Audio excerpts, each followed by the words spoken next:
क्या आपने कभी रात के आसमान में दूधिया सी एक लकीर देखी है? वो जो हजारों लाखों चमकते सितारों से बनी एक धुंधली पट्टी की तरह दिखती है, उसी को कहते हैं मिल्की वे गैलेक्सी, हमारी अपनी आकाशगंगा। आज हम आपको इस अद्भुत गैलेक्सी के सफर पर ले चलेंगे, जहां है अरबों तारे, ब्लैक होल, नेबुला और हमारी पृथ्वी का छोटा सा कोना। भाग 1, मिल्की वे क्या है? मिल्की वे एक विशाल सर्पिल आकार की आकाशगंगा है, यानी एक ऐसी गैलेक्सी जो घूमती हुई डिस्क जैसी दिखती है। इसमें 200 से 400 अरब तारे, अनगिनत ग्रह, धूल, गैस और डार्क मैटर मौजूद हैं। हमारा सूर्य और पूरा सौर मंडल इसी मिल्की वे का हिस्सा है। अगर हम इसे बाहर से देख पाते तो ये एक विशाल घूमती हुई डिस्क जैसी लगती, जिसके बीच में एक चमकदार केंद्र और 4 बड़ी भुजाएं यानी स्पाइरल आर्म्स फैली हुई हैं। मिल्की वे की चौड़ाई लगभग 1 लाख प्रकाश वर्ष यानी लाइट ईयर्स है। 1 प्रकाश वर्ष मतलब रोशनी जितना रास्ता 1 साल में तय करती है, यानी करीब 9.46 ट्रिलियन किलोमीटर। भाग 2, मिल्की वे नाम कहाँ से आया? मिल्की वे नाम की कहानी बहुत पुरानी है। ये नाम ग्रीक शब्द गैलेक्सियाज कुक्लोस से आया है, जिसका मतलब होता है दूध का वृत्त या मिल्की सर्कल। रात के अंधेरे में जब लोग इस दूधिया लकीर को देखते थे तो उन्हें ये किसी देवी के दूध की तरह लगती थी, इसलिए अंग्रेजी में इसे कहा गया मिल्की वे गैलेक्सी और संस्कृत व हिंदी में आकाशगंगा यानी आकाश में बहती नदी। भाग 3, मिल्की वे की बनावट या स्ट्रक्चर। मिल्की वे एक सर्पिल आकार की आकाशगंगा है, जिसमें कई प्रमुख भाग होते हैं। Number 1, galactic disc. ये गैलेक्सी का मुख्य भाग है, जहां तारे, धूल और गैस घूमते रहते हैं। इसी डिस्क में हमारी पृथ्वी और सूर्य भी मौजूद हैं। Number 2, galactic bulge. ये केंद्र में एक मोटा गोलाकार क्षेत्र है, जहां तारे बहुत घने रूप में भरे हुए हैं। माना जाता है कि इसी के बीच में एक super massive black hole Sagittarius A मौजूद है। Number 3, galactic hello. ये बाहरी परत है जिसमें पुराने तारे, ग्लोब्यूलर क्लस्टर और डार्क मैटर मौजूद है। हेलो का व्यास लगभग 3 लाख प्रकाश वर्ष तक फैल सकता है। Number 4, spiral arms. ये गैलेक्सी की घुमावदार भुजाएं हैं, जहां तारे लगातार जन्म लेते हैं। 4 प्रमुख आर्म्स हैं: Perseus arm, Sagittarius arm, Centaurus arm और नॉर्मा आर्म। हमारा सौरमंडल ओरायन आर्म में स्थित है, जो सैजिटेरियस और पर्सियस के बीच में है। भाग 4, सूर्य और सौर मंडल की स्थिति। हमारा सूर्य मिल्की वे के केंद्र से लगभग 26,000 प्रकाश वर्ष दूर है। ये ओरायन आर्म में स्थित है, जो गैलेक्सी का अपेक्षाकृत शांत इलाका है।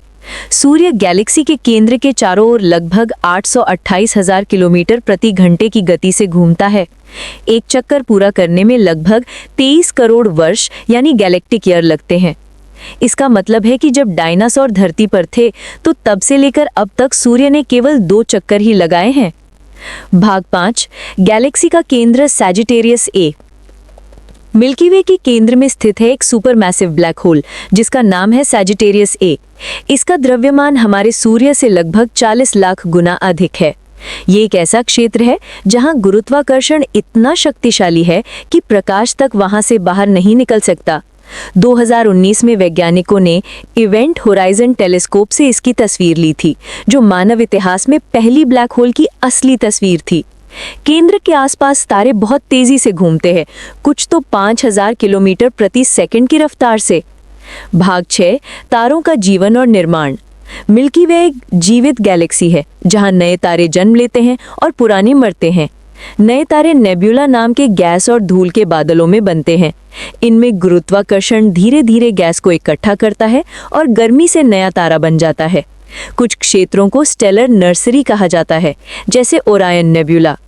मिल्की वे में हर साल लगभग 7 नए तारे जन्म लेते हैं। कुछ अरबों साल पुराने लाल बोने तारे हैं, तो कुछ युवा नीले दानव तारे। भाग 7, गैलेक्सी के पड़ोसी, गैलेक्टिक नेबर्स। मिल्की वे अकेली नहीं है, ये एक ग्रुप का हिस्सा है जिसे लोकल ग्रुप कहा जाता है। इसमें लगभग 54 गैलेक्सियां हैं, जिनमें प्रमुख हैं एंड्रोमेडा गैलेक्सी यानी M31, ट्रायंगुलम गैलेक्सी यानी M33 और कई छोटी ड्वार्फ गैलेक्सीज जैसे स्मॉल मैजेलेनिक क्लाउड और लार्ज मैजेलेनिक क्लाउड। एंड्रोमेडा हमारी सबसे नज़दीकी बड़ी गैलेक्सी है जो लगभग 25 लाख प्रकाश वर्ष दूर है। वो धीरे धीरे हमारी ओर बढ़ रही है और लगभग 4 अरब वर्षों में मिल्की वे से टकरा जाएगी। भाग 8, मिल्की वे की गति और फैलाव। मिल्की वे अपने केंद्र के चारों ओर घूम रही है, पर साथ ही पूरी गैलेक्सी ब्रह्मांड में भी आगे बढ़ रही है। ये लोकल ग्रुप के साथ मिलकर वर्गो सुपर क्लस्टर का हिस्सा है, जो स्वयं लनियाकिया सुपर क्लस्टर नामक और भी बड़े समूह में स्थित है। हमारी गैलेक्सी लगभग 600 किलोमीटर प्रति सेकंड की गति से ब्रह्मांड में चल रही है। फिर भी हमें ये गति महसूस नहीं होती, क्योंकि हम भी उसी के साथ चल रहे हैं। भाग 9, डार्क मैटर और डार्क एनर्जी का प्रभाव।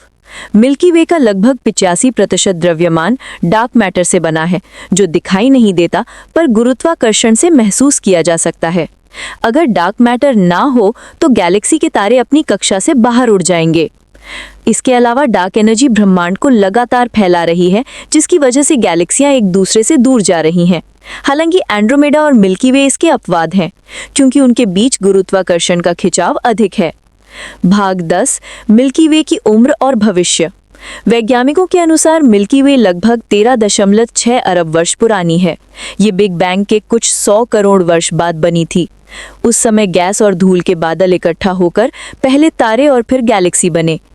भविष्य में लगभग 4 अरब वर्ष बाद एंड्रोमेडा गैलेक्सी से इसकी टक्कर होगी।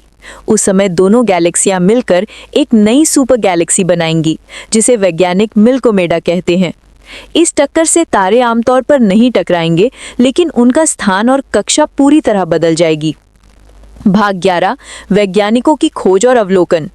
प्राचीन काल में लोग मानते थे कि आकाशगंगा किसी देवी के दूध की नदी है, लेकिन 1609 में जब गलीलियो गलीली ने पहली बार टेलीस्कोप से देखा तो उन्होंने पाया कि ये असंख्य तारों से बनी है। 20वीं शताब्दी में एडविन हबल ने सिद्ध किया कि हमारी गैलेक्सी अकेली नहीं, बल्कि ब्रह्मांड में लाखों करोड़ों गैलेक्सियां हैं। आज हबल टेलीस्कोप और जेम्स वेब टेलीस्कोप जैसी मशीनें मिल्की वे के दूर दराज क्षेत्रों की शानदार तस्वीरें भेज रही हैं। भाग 12, मिल्की वे में हमारा स्थान और महत्व।